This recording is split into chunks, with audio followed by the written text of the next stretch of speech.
front runner for the post of chief minister, and this is being seen as a kind of a sign to cut size of Vasundhara, who's known as the Rani Saab of Rajasthan. There's another Rani and taking another charge. Rani in waiting, so she can be groomed and things like that. But I think Bhajan Lal Sharma's name has come as a big shock. I think the season of shock continues as far as BJP is concerned. All right, the season of shock continues. Perhaps season of shock that Rajnath Singh is trying to clear off. Let's listen in to what he had to say.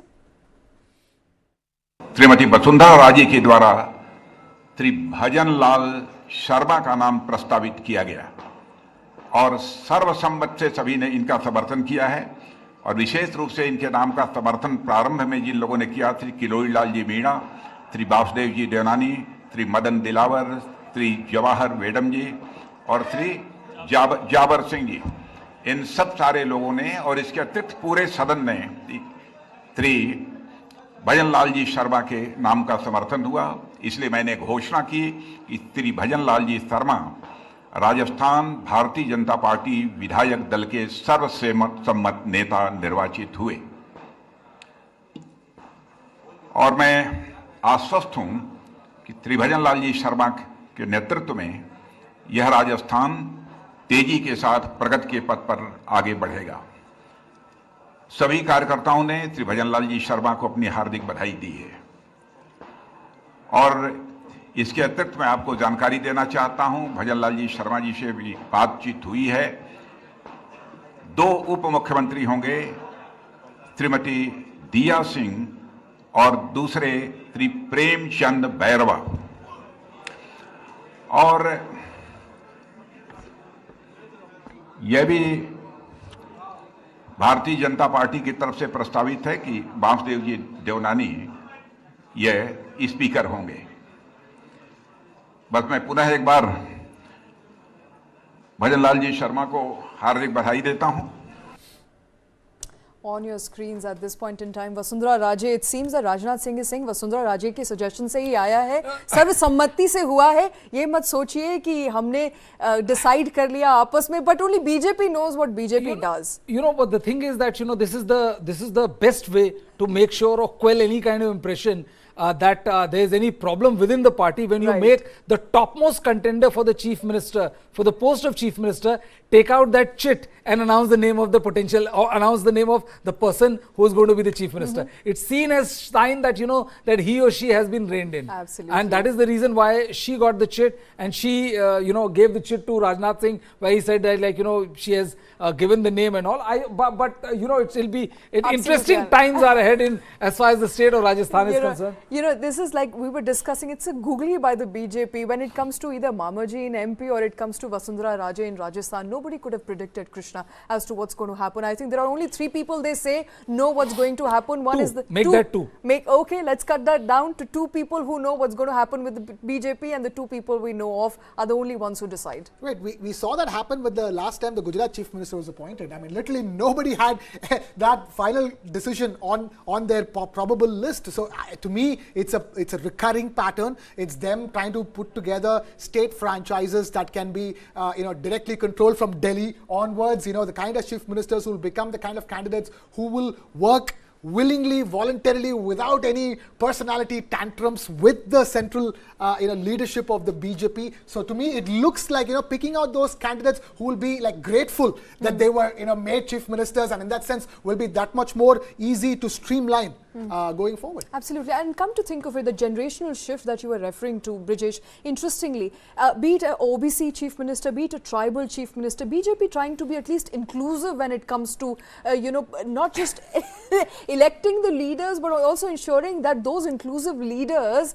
are at least a representation of on the what face a country is. Face of it, yes, it's a good tactical move. It won't harm you. Absolutely. But the reality is that, when it comes to fighting the Lok Sabha election, BJP is fighting Lok Sabha election on the face of only one person, that is Prime Minister Narendra Modi. Of course. In 2014, 25 out of 25. In 2019, 25 out of 25. So I would say that, you cannot say that, oh, this factor helped BJP, that factor helped BJP, or if this person goes down, it is going to harm BJP and all, because stat speaks a much more clearer in a very, very clear fashion as to who triggers this change, who acts as a catalyst as far as this political change is concerned. It's, it is not always the strongest who gets to be the chief minister. That has happened in the case of Madhya Pradesh. That is precisely what is happening in the case of Rajasthan. Because Rajasthan, in Madhya Pradesh, if I just jog back your memory, when the entire campaign started, Shivraj Singh Chauhan was a four-time MP, four-time chief minister, was pushed to the margins. And then within 15-20 days, BJP realized that one of the biggest calling card for this election is the Ladli Behna Yojana. And all of a sudden, you see there's a flurry of changes, and they immediately calibrated their position, and Shivraj Singh Chauhan was mainstream. Despite winning, despite being one of the top catalysts, like if you ask any political analyst, name 3 reasons why BJP won this big. One and the one this big. The Ladli Behna Yojana is going to top that list. Right. Post that, Shivraj Singh Chauhan is nowhere. So I'm saying that this is akin to what used to happen to Indira Gandhi's time, that when you have a powerful center, you usually don't have very powerful regional chief ministers. I mean, it doesn't make sense to have very powerful chief ministers, people who perhaps could be challenging you in days potential challenges, yes. Potential challengers for days and months to come, perhaps. And come to think of it, I think very interesting will also be to see what Vasundhara Raje does next. Because as Brijesh pointed out, she did flex her muscles. MLAs were seen to be lining up outside her house. There was some show of strength there that Vasundhara Raje was trying to exhibit prior to this big announcement. What happens next would be keenly watched out. I'm just wondering if it's all smoke. Will she break away? And I would ask Brijesh the same question. All this talk of MLAs, she has a clique of MLAs. Will she break away with the faction, Brijesh? Are you anticipating? BJP aficionados, I mean, this is off-the-record comments that BJP won in Rajasthan despite Vasundhara Raje, not because of Vasundhara Raje. No, I will slightly beg to differ, because what happened is, it was very interesting parallel which played out in both Rajasthan and Madhya Pradesh. See, Chhattisgarh is a completely different story, and Sao is not like a rookie who has just joined in. I mean, he's then been there for a very long time. He was a state president as well. In Rajasthan also, what happened is that when the first list was announced, the reason why everybody was very eagerly looking at the list was that name of Vasundhara Raje's loyalists were not there in the list. And that led to a lot of, heartburn, massive pulls and pressures. Everything was being talked about, everything was being, spoken to in private correspondence. Second and third list came out. When it came out, they had accommodated all the Vasundhara Raje loyalists. So BJP did a very smart course correction right at the fag end of election in both Rajasthan and Madhya Pradesh. Because unlike Madhya Pradesh, Rajasthan victory is not that huge. Because if you look at the margin, if you look at the history, last time when BJP won, BJP went on to win 170 plus seats, and Congress was languishing at 21. This time, Congress is at 70, and you have like 8 or 10 independent candidates. So the victory of BJP is not that huge, and many say that course correction ensured that the BJP goes on to win. Same happened in Madhya Pradesh, and that is the reason why that gave Vasundhara Raje that feeling that let's give it a shot, and why not? I mean, she has been absolutely, and she is the one. I mean, I just want to add this thing, Krishna, that very few leaders you'll find in the BJP who can take on the center like she does. Nobody has forgotten how she had done a dharna right outside Rajnath Singh's residence when he was the BJP's president. So she's not the one to take it lying down. Okay, so no resort politics chance this time? No. Okay, with an absolute majority, there's no resort. No, I think with Vasundhara Raje not being given her, seat of power. I think that is the reason why we'll have to very carefully look at the Council of Ministers as to how many of her supporters and loyalists being accommodated in that. Absolutely, find their way in the Council of Ministers. Rajesh Kasera joining us, who's a senior journalist from Rajasthan, joining us live on the show. Rajesh, thank you very much for taking time out. Let's begin by understanding what happens to Vasundhara Raje from here on. We know that she is miffed. We know that she wanted to get the power and the stature of the chief minister that she did not get. What will she do next? I think all eyes will be on that. How can I say? But the party will decide. Bhajpa ही तय करेगी कि वसुंधरा राजे का भविष्य अब प्रदेश में क्या होगा, क्योंकि आज राजनाथ सिंह जब उनसे मिले तो निश्चित तौर पर उनको कई सारे जो प्रपोजल्स है वो दिए गए होंगे, उनसे बातचीत की गई होगी, उनको ये कहा गया होगा कि आप प्रदेश में अपनी किस तरह की भूमिका चाहते हैं, क्योंकि ये बहुत स्पष्ट था चुनाव से पहले भी, चुनाव के दौरान भी और चुनाव के बाद भी, कि वो प्रदेश के अंदर मुख्यमंत्री का चेहरा नहीं होंगी। तो ये उनको भी पता था, इसके बावजूद उन्होंने अपनी तरफ से सारी कोशिशें की। कई बार अपने आप को पावर सेंटर में लाने के लिए उन्होंने कई तरह के दाव पेच खेले, सियासत के कई रंग दिखाए, लेकिन फाइनली जब उनको फील हो गया कि अब उनका नंबर नहीं आया है और वसुंधरा का एरा जो पूरा युग है वो यहाँ खत्म हो गया है, तो अब ये निश्चित तौर पर है कि सेंट्रल लेवल पे यानी कि लोकसभा चुनाव में 2024 में उनकी भूमिका महत्वपूर्ण रहेगी और वो वहीं पर ही उसके लिए कामकाज करेंगी। राजेश, ब्रिजेश बोल रहा हूं, मैं आपसे एक सवाल जानना चाहता था कि ये भजन लाल शर्मा का नाम कहां से आया? आई मीन है कौन भजन लाल शर्मा? यदि कि आप हमारे दर्शकों को बता पाए कि आखिर क्या वजह थी कि भजन लाल शर्मा को राजस्थान का मुख्यमंत्री चुना गया। देखिए ब्रजेश जी, भजन लाल शर्मा भले ही देश के लिए कोई जाना पहचाना नाम नहीं हो, पर राजस्थान में संगठन के दृष्टिकोण से हम देखें तो बहुत ही इंपॉर्टेंट नाम है। पिछले तीनों चुनाव अगर हम देखें तो तीनों ही चुनाव के अंदर संगठन के अंदर भजन लाल शर्मा की बहुत ही महत्वपूर्ण भूमिका रही। पर्दे के पीछे इन्होंने हमेशा संगठन को मजबूत करने के लिए काम किया और इस बार जब उनको चुनाव लड़ाने के लिए सोचा गया तो उनको उसी कॉन्स्टिट्यूंसी से लाया गया जहां पर वो रहते हैं, जयपुर की सांगरनहर कॉन्स्टिट्यूंसी से। वहां पर अशोक लाहौटी का टिकट काट कर उनको दिया गया और पहले ही दिन से जब उन पे कई तरह के सवाल खड़े हुए तो जितनी भी बार मीडिया के सामने वो आए वो इतने कॉन्फिडेंट दिखे कि यहां से मैं चुनाव जीत रहा हूं और आगे ही जाऊंगा। और आप देखिए क्या 41,000 से ज्यादा वोटों से वहां से वो जीत कर आए। और इसके बाद संगठन में चूंकि लगातार काम कर रहे हैं, वसुंधरा जी हमेशा इनके साथ फेवरेबल रही, कभी भी वसुंधरा जी से इनकी कभी खींचतान नहीं रही। और जब भी किसी भी नेता के साथ, लीडरशिप के साथ इनको काम करने का मौका मिला, चाहे वो सतीश पूनिया हो, अभी सीपी जोशी हो, इनको जो भी कामकाज दिया जाता रहा, ये मूल तक भरतपुर के हैं, छात्र राजनीति से ये भी आए हैं, वहां युवा मोर्चा के अध्यक्ष भी रहे। तो भजन लाल शर्मा राजस्थानी संगठन अगर भाजपा की बात करें तो कोई कोई चर्चित या कोई ऐसा शॉकिंग नाम नहीं है, लगातार कामकाज करते रहे हैं। और आप देखिए कि जो हमने छत्तीसगढ़ और मध्य प्रदेश के अंदर जो रिजल्ट देखा कि वहां भी दोनों ऐसे पार्टी के कार्यकर्ताओं को मौका दिया गया, सिमिलरली पैटर्न राजस्थान में भी शीर्ष नेतृत्व ने अपनाया और बहुत युवा उम्र के हैं, पहली बार विधानसभा का चुनाव लड़ा और पहली बार ये मुख्यमंत्री बने। तो निश्चित तौर पर भाजपा ने ये बता दिया है कि वो आगे किस तरह से बढ़ना चाहती है। दिया कुमारी को उप मुख्यमंत्री बनाने को आप कैसे देखते हैं, क्योंकि वो भी एक फ्रंट रनर थी इस मुख्यमंत्री पद के दौड़ में? बिल्कुल बिल्कुल, देखिए पिछले दोनों, अगर हम छत्तीसगढ़ और मध्य प्रदेश के सीएम को जब हमने देखा था तो इसलिए ये बात चर्चाओं में आई थी क्योंकि प्रधानमंत्री नरेंद्र मोदी ने अभी महिलाओं को 33% आरक्षण की घोषणा की है और वो चाहते हैं कि आने वाले चुनाव में या 2024 के बाद जब ये लागू होगा और 2029 तक यदि भाजपा प्रदेश में और देश के अंदर एक साथ चुनाव लड़ना चाहती है और अपनी सत्ता को अगर बरकरार रखना चाहती है तो वो निश्चित तौर पर चाहते थे कि 33% महिलाओं को आरक्षण दिया जाए। तो जो तीनों राज्य हैं, यदि उसमें आज राजस्थान से कोई महिला मुख्यमंत्री चुनी जाती तो वो 33% के उनके एक जो एजेंडा है उसको पूरा करते। तो इसलिए न केवल दिया कुमारी बल्कि अनिता बघेल है जो 4 बार विधायक बनी है, इसके अलावा सिद्धि कुमारी जो बीकानेर ईस्ट से 3 बार विधायक रही है, इस बार भी वो चुनाव जीती है। तो ऐसे कई सारे नाम थे। क्या हो सकता है वसुंधरा के विकल्प के तौर पर इन महिलाओं को आगे लाया जाए और यहाँ पर उनको मुख्यमंत्री के रूप में प्रस्तुत किया जाए। लेकिन चूंकि सब जी सर बोलिए। लेकिन चूंकि अब तक के दोनों स्टेट के हमने देखेंगे जो मुख्यमंत्री पद के जो उम्मीदवार चुने गए हैं वो दोनों शॉकिंग और बड़े सरप्राइजिंग रहे। तो निश्चित तौर पर राजस्थान में भी इन्होंने बड़ा सरप्राइज दिया। और आप जिस तरह से ब्रजेश जी कह रहे हैं, ज्यादातर लोग यही सवाल पूछ रहे हैं कि आखिर भजन लाल शर्मा है कौन? राजेश जी, भजन लाल शर्मा है कौन, ये तो सवाल है ही है। ये भी जानना चाहेंगे कि आगे जो कैबिनेट फॉर्म होगी उसमें कितने लॉयलिस्ट वसुंधरा राजे के हो सकते हैं, किस तरीके से वसुंधरा राजे के को खुश रखने की कोशिश की जाएगी, क्या कोशिश की भी जाएगी? क्या हम आगे फैक्शनल पॉलिटिक्स देख सकते हैं राजस्थान में? क्या बीजेपी का राजस्थान में विभाजन होगा आगे जाकर? ये ऐसे बड़े सवाल हैं जो अभी भी आई थिंक चर्चा में है और रहेंगे भी आगे कुछ समय तक।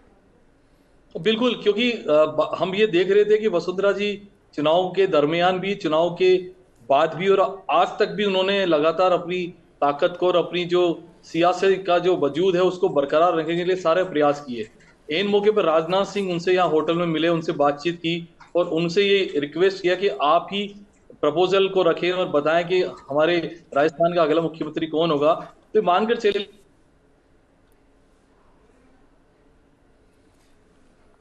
All right, I think we're getting live feed from Jaipur at this point, where Bhajan Lal Sharma, the newly elected Chief Minister of Rajasthan, has started speaking.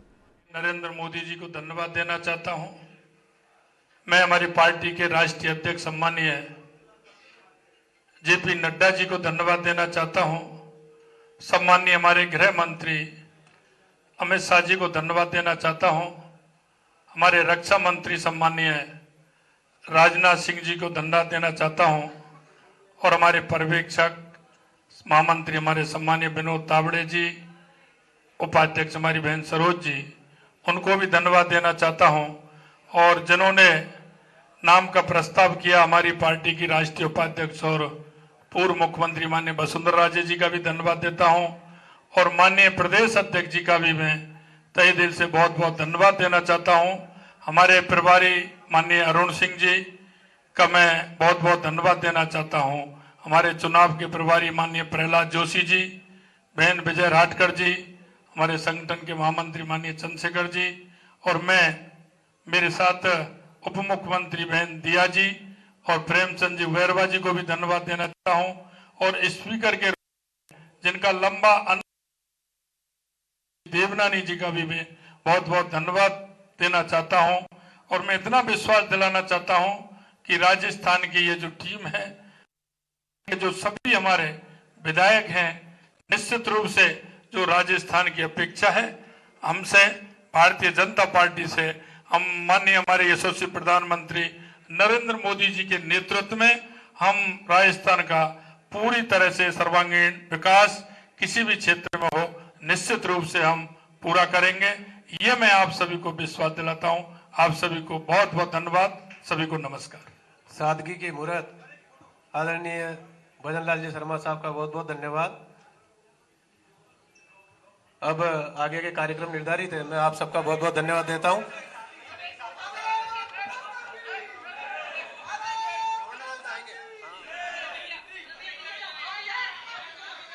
अब यहाँ के बाद सभी नेतागण माननीय प्रदेश अध्यक्ष जी के नेतृत्व में गवर्नर हाउस जाएंगे।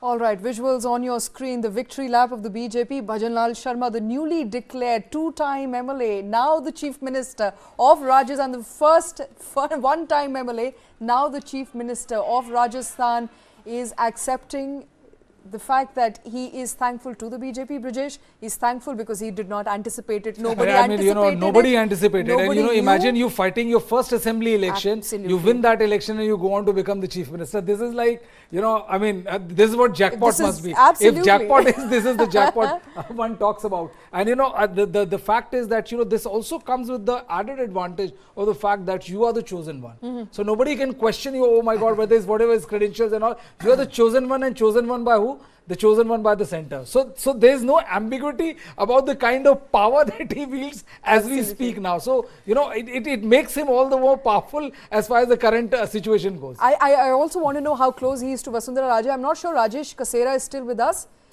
See, Is I Mr. think, Kasera with us? I don't Yes, think yes, I'm he is with hearing. us. Rajesh ji, he chosen one by who? Chosen by Vasundhara Raje or by the central leadership? क्योंकि जब राजनाथ सिंह ने declare किया तो उन्होंने कहा कि वसुंधरा राजे जी ने suggest किया था इनका नाम, तो ये हम चीफ मिनिस्टर बना रहे हैं. How much truth there is to that statement? Definitely it is true, क्योंकि लगातार संगठन में कामकाज करने के दौरान वो वसुंधरा राजे के भी काफी नजदीक रहे हैं और इन्होंने जब भी प्रदेश के अंदर इनको जो जिम्मेदारी दी गई उसको पूरा किया है और वसुंधरा राजे भी लगातार यहाँ एक्टिवेट रही है, तो वो भी इनके साथ यहाँ पर कामकाज करते रहे हैं. तो ये हम बिल्कुल राजनाथ सिंह की बात को रख सकते हैं कि उन्होंने तभी प्रपोजल के लिए तैयार हुई कि she is ready to be the name with Bhajan Lal Sharma. I think मतलब कोई चारा वैसे था नहीं देखा जाए तो. There is no way out. When the leadership decides, the leadership decides. Rajesh Kasera, thank you very much, sir. Thank you for taking time out. I think the big story there happening and breaking at the top of the broadcast, as we all know, Rajasthan has a new chief minister face. He's the first time MLA ever. He did not know, he did not anticipate, possibly no one did, but Vasundhara Raje taking a beating, silently accepting the defeat. Will it make her humble? We don't know, but we'll keep bringing those updates right here for you on Newsline. Thank you for watching.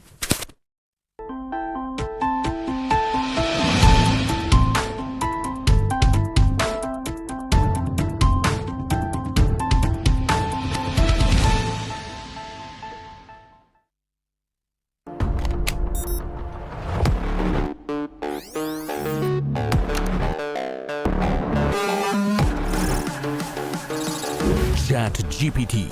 It can generate codes and human-like responses through text, write stories, and do a lot more.